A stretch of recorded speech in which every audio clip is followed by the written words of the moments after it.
Did you know that many people lose their Erasmus Mundus scholarship application and places due to a very simple document that they don't consider?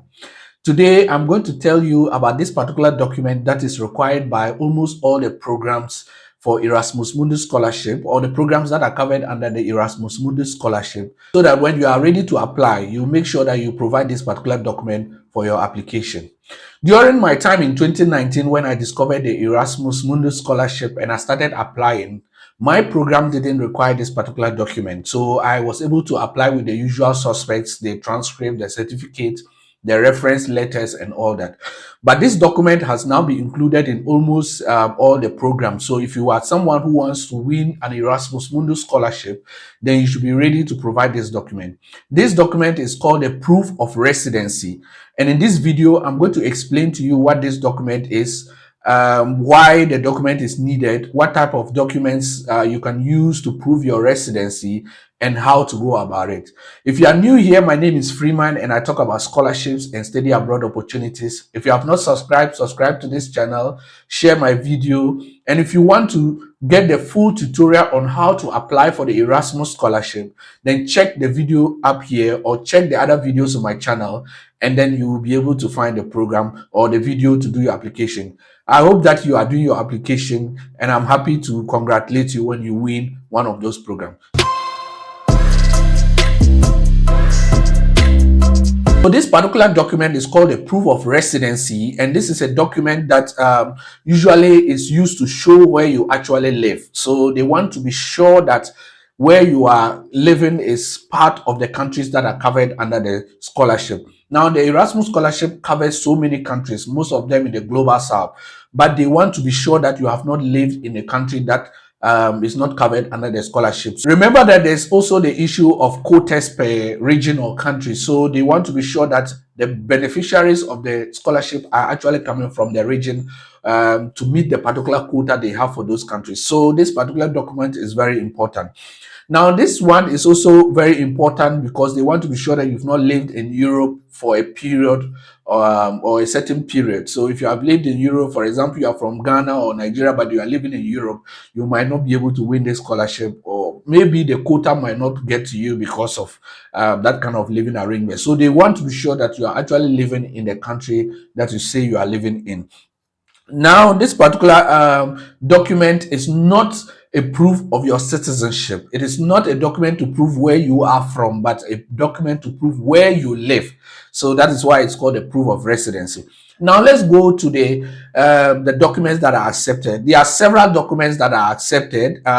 Some documents including utility bill, so a document that shows your utility bill of your home or your family. But remember that most of us, our utility bills are not in our name. They are usually in our parents' name or our family name, and that one will not be able to suffice because it's not actually in your name. There's also bank statement. If you can prove your bank statement which shows your address, then perhaps this one will be accepted. There's also the certificate of residence. If you are from a country that allows for city registration, then if you have your registration certificate, then you can use that because it contains your name and also your address. That is also fine. There's also the opportunity to get an official letter from your employer or your school. This is something that is common because most of the people who have applied that I know usually get their documents from these places because it's easy to get. So you get it from your school or your employer where you are currently working, or your school. You get an official document, and that is really nice.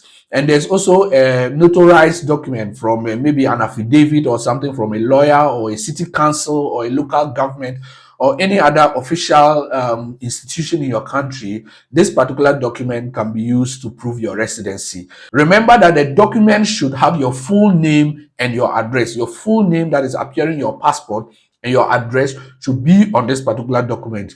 The document should not be older than 12 months by the time you are applying. So make sure that it's a very recent document. The document should be signed and stamped, and also in a letterhead.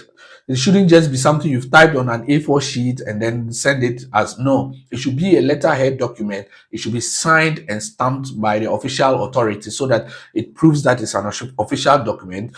And the document should also be translated into English. If it is not in English, make sure you officially translate the document into English language so that people can really understand, or the authorities will understand what the document is saying. You shouldn't submit an ID card. An ID card is just like a passport. It doesn't prove your residency, it only proves your citizenship.